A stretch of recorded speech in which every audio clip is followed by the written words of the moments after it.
Hey everybody, welcome back to the shop today.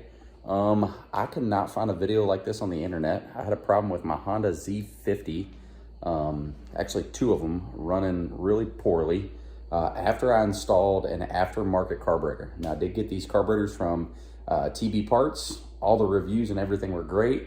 Put them on my machines and they would not run worth a damn, either machine. Sputtering, backfiring, extremely rich. Pull the plugs, completely black. First thing you do, get in, air fuel screw, make sure everything's good. 1.5-ish turns out on those 50cc Hondas, probably the same for the 70s. Nothing, new plug, still would absolutely run like crap, get really dark, really rich condition and foul it out. So I was scratching my head, I couldn't figure out what the hell the problem was, and I absolutely did figure it out. So maybe this video will help somebody out there, but let's show you what it was. So just some carburetor examples. I do have two more on the actual machines. This is off an 82. They're all relatively the same. This is off a 92. The 92, the pilot was clogged, and on these OEM Hondas, that pilot is actually pressed in. So I just was like, well, I'll get on TB Parts and I'll buy another one. So I actually bought two, one for each of my machines, put them on and could not get the bikes to run. So let me show you what I found. Take two with a bed of magnet. Okay, so before I show you exactly what we found, I want to kind of go over this really quickly, and this is kind of important. So I'm not going to go over all the parts of the carburetor. I'm missing the float and the fuel needle and all kinds of other stuff, but this kind of helped me figure out what my problem was. So in the bottom of the bowl, of course, is where your fuel sits. Like I said, those Honda 50s, that pilot is kind of pressed in. But you do have your main jet that you can remove here, and we'll look at it on the actual carb. But the slide here and the needle, this is a tapered needle, and that needle goes down through this orifice tube here. Your main jet's down here, and basically as that, how can I do this? It's kind of like this, right? This is that orifice, and this is your needle. Well, that needle is tapered, so essentially, the more you raise it up, the larger of a gap you're opening up there, and it's allowing more fuel to dump in because it's tapered. You close it, closes the slide, pushes the needle down in there, and it chokes off the fuel.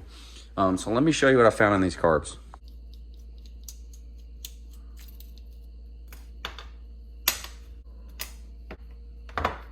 So get my new aftermarket carb. I'm all pumped up, excited, ready to go. Go put it on the bike.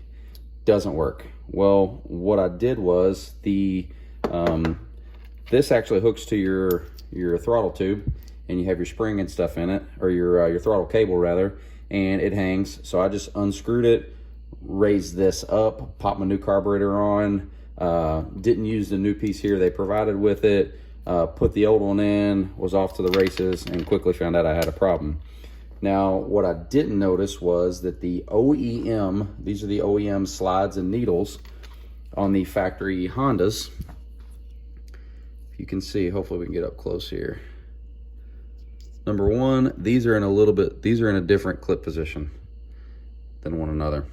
But the more important part is the taper. If I can really zoom in there. The more important part is the taper. This was out of the 82, it's a little bit more worn there. This is out of the 92. Now, see if you can see a difference. Let me get them all exactly even.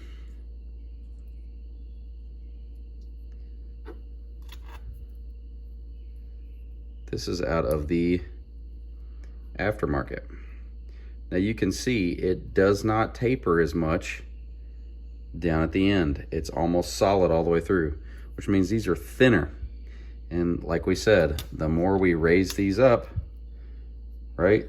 That slide raises up, it's thinner, it's allowing more fuel in, which means that these OEM carb needles were way too thin compared to this one, the one that came with the aftermarket carb, and it was just dumping way more fuel in because these needles were way skinnier, not fatter like this, so it wasn't filling up the hole.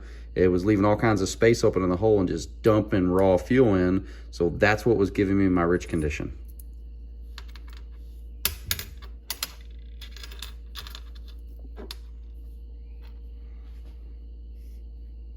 So kind of near the bottom, 1.25 millimeters for your OEM. That was for the 82. The 92, probably pretty close. Yeah, 1.2, depending on where I'm at. About the same, pretty close. The TB parts.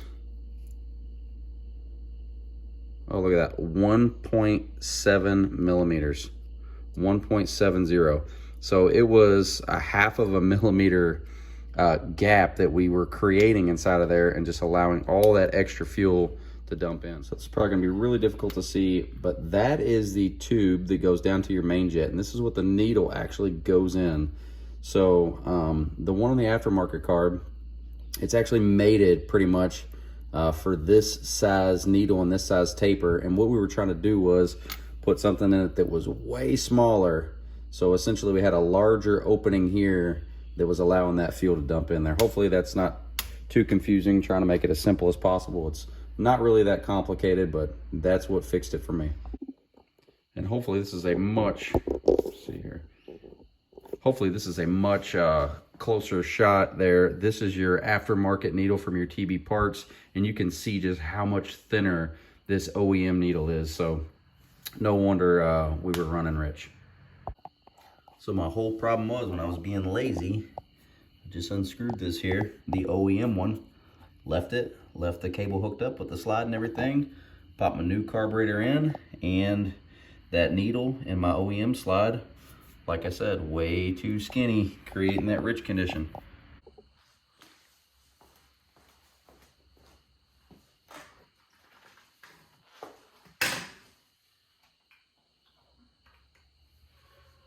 Probably not gonna choke.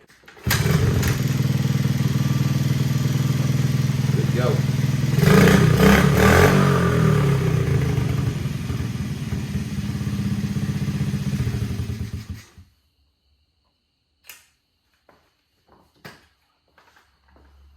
All right, well, hopefully this helps somebody out there. If you're like me, put the new part on, it didn't work. Man, that thing ran terrible. It would start up and idle, but anytime you would rev it, it would just, a rich condition, just bang and pop and sputter. It was horrible. Immediately go into defense mode and say, oh, carburetor's a piece of crap. Well, it was completely operator error. So if you are having trouble, I didn't see any other information, like I said, on the internet about this kind of fix. But yeah, if you do swap on an aftermarket carb, I did get that one from TB Parts, and I did ride it. It does rip. So it's a good little carb for 50 bucks or so.